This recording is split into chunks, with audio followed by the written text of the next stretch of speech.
Is it the summer of pretty blushes or what? This beautiful peachy, pinky, yummy color is by Nude Sticks, and this is the color Tiger Lily Queen.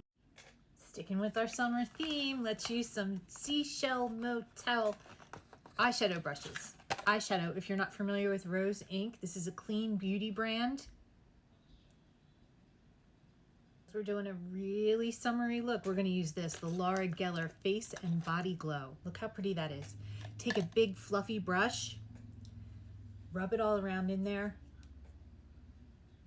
and I just add it as a glow on my face, anywhere where like the sun would naturally kind of hit and give you that summer glow. Even take it, you know, if you like take it down like this, because it's a body shimmer too. Just add it everywhere. So pretty.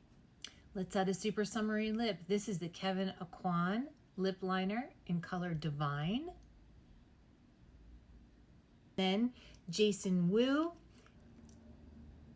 Oh,